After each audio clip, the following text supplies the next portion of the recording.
यानी ग़िज़ा पाकीज़ा हो तो दुआएं कबूल होती हैं, इंसान के दर्जे बुलंद होते हैं। मगर आज हम ये शिकवा करते तो नजर आते हैं कि मेरी दुआएं कबूल नहीं होती, मेरे घर से परेशानियां दूर नहीं होती, बीमारियां डेरा डाले बैठी हैं। अरे जनाब पैसा बहुत है, सुकून नहीं है। अगर कभी सोचा कि मैं पैसा कमा कैसे रहा हूं, मैंने कहां चेक करवाया, किधर मैंने गौर किया कि ये सब हलाल है कि नहीं, कहीं कहीं से मेरे पैसों के अंदर, मेरी आमदनी, मेरे बिजनेस, मेरी जॉब के अंदर हराम तो नहीं आ रहा है। मेरे बीच इस्लामी भाइयों, बाज़ औक़ात हमारा सारा काम हराम नहीं होता, मगर एक गलती, एक मिस्टेक, एक गलत अंदाज हमारी रोजी को हराम कर रहा होता है। मिसाल के तौर पर आप एक बड़ा सा प्याला ले लें, बर्तन बड़ा सा ले लें और उस पर दूध उसके अंदर भर लें और उसके अंदर 2 कतरे गंदगी के डाल दें, तो अब आप उस दूध को पिएंगे? हैं? 2 कतरे कोई पेशाब के डाल दे और क्या जनाब दूध पीजिए, ठंडा मीठा दूध है, तो आप कहेंगे 2 कतरों ने पाकीज़ा ठंडे मीठे दूध को खराब कर दिया। इसी तरह कहीं हमारी बिजनेस के अंदर, कहीं हमारे कारोबार, कहीं हमारी जॉब के अंदर हम कोई ऐसा अमल कर जाते हैं कि वो अमल हमारी रोजी को हराम कर रहा होता है। हराम की कमाई हमारी हलाल की कमाई में मिलकर उसे आलूदा कर रही होती है और हमें उसका एहसास भी नहीं होता। एक बार नबी पाक अलैहिस्सलातु वस्सलाम ने इरशाद फरमाया, उस ज़ाते पाक की कसम जिसके दस्ते कुदरत में मेरी जान है, आदमी अपने पेट में हराम का लुकमा डालता है तो 40 दिन तक उसका कोई अमल कबूल नहीं होता। जिस बंदे का गोश्त सूद और हराम खोरी से उगा है, उसके लिए आग ज्यादा बेहतर है। अब सोचिए, न अमल कबूल है, न दुआएं कबूल है, मगर आज ये कॉन्सेप्ट ही लगता है खत्म होता जा रहा है। सूद का काम करने के लिए लोग तैयार हैं कि जनाब किस्तों पे फला चीज ले लेते हैं, चल फला को पैसे देते हैं, उससे नफा ले लेते हैं, अरे ये डील करूंगा तो इतने पैसे मिल जाएंगे। थोड़ा बहुत झूठ तो चलता है। अरे जनाब हमारी मार्केट का ट्रेंड है, अगर मैं ईमानदारी से काम करूंगा तो दूसरे लोग कारोबार ले जाएंगे। अगर मैंने मेड इन फला कह के स्टैंप लगा दी तो इसमें क्या कबाहत है, सारी मार्केट ये कर रही है। अरे जनाब अगर कारोबार करना है तो कुछ ना कुछ तो करना होगा।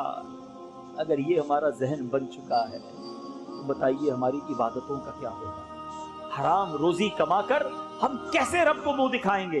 अच्छा शैतान बड़ा मरदूद है ना, जो लोग हराम कमाते हैं ना उनको पता होता है कि हम गड़बड़ कर रहे हैं, हम झूठ बोल रहे हैं या हम मिलावट कर रहे हैं या सूद का काम कर रहे हैं। अच्छा अब शैतान थपकी कैसे देता है?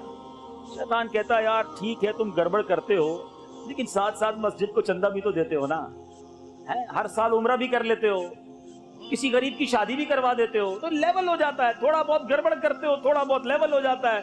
अब शैतान इस तरह थपकी देकर हमें समझाता है। अब इसको मैं एक एग्जाम्पल के जरिए समझाता हूँ। आप किसी बादशाह के पास या किसी बहुत बड़ी शख्सियत के पास जाएं और उसको बड़ी अच्छी पैकिंग के साथ, बड़े रैपिंग करके एक बड़ी अच्छी शीशी देकर आए पैकिंग के साथ। बादशाह सलामत जब उसको खोले, बड़ी खूबसूरत बॉटल हो, बड़ी अच्छी पैकिंग हो, और जब वो खोले तो उसके अंदर गंदगी भरी हुई हो, तो आपकी वो पैकिंग और आपकी वो बॉटल उसको पसंद आएगी या उससे वो नाराज होगा। हम समझते हैं कि हराम का माल कमाकर सदका करेंगे तो रब कबूल फरमाएगा। याद रखो अल्लाह पाक है और पाक तैयब माल ही कबूल फरमाता है। उसको मेरे और आपके सदके की जरूरत नहीं है। आप बेशक थोड़ा कमाएं, थोड़ा सदका करें, मगर हलाल कमाएं और हलाल सदका करें। जो लोग ये सोचते हैं कि जनाब इन हराम के पैसे कमाकर मैं हज करके, उमरा करके, मस्जिद बनाकर अल्लाह को राजी कर लूंगा, वो धोखा दे रहे हैं अपने आप को। ऐ मेरे बीच इस्लामी भाइयों, खुदारा अल्लाह पर भरोसा कीजिए। एक बार हजरत मूसा अला नबीना अलैहिस्सलातु वस्सलाम ने एक शख्स को देखा जो ज़ारो कितार रो रहा था, हाथ उठे थे और रो रहा था, या अल्लाह पुकार रहा था। हजरत मूसा अलैहिस्सलातु वस्सलाम ने अल्लाह की बारगाह में अर्ज की, मौला तेरा बंदा रो रहा है, इल्तिजा कर रहा है, उसकी दुआ तू क्यों कबूल नहीं फरमा रहा? अल्लाह ने फरमाया, ए मूसा ये इतना रोए कि रोते रोते मर जाए, इतने हाथ उठाए कि इसके हाथ आसमान को छू जाए। ए मूसा मैंने उसकी दुआ कबूल नहीं करनी। अर्ज की मौला क्या वजह है? इरशाद फरमाया, ए मूसा बात यह है कि जो ये कमाता है वो हराम है, जो खाता है हराम है, जो पहनता है वो हराम है।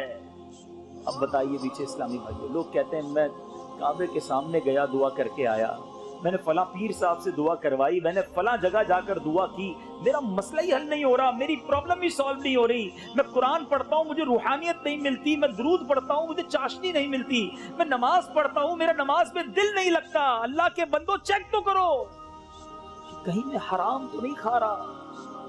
لوگوں کے بارے میں سوچنا چھوڑ دیجئے کہ جناب جھوٹ نہیں بولوں گا تو کاروبار کیسے چلے گا, اس کا مطلب تو رب پر بھروسہ ہی نہ رہا نا. ایک جملہ بچپن سے کہتے آ رہے ہیں, دانے دانے پہ لکھا ہے کھانے والے کا نام, لیکن کیا صرف زبان سے کہیں گے, دل سے اطمینان نہیں.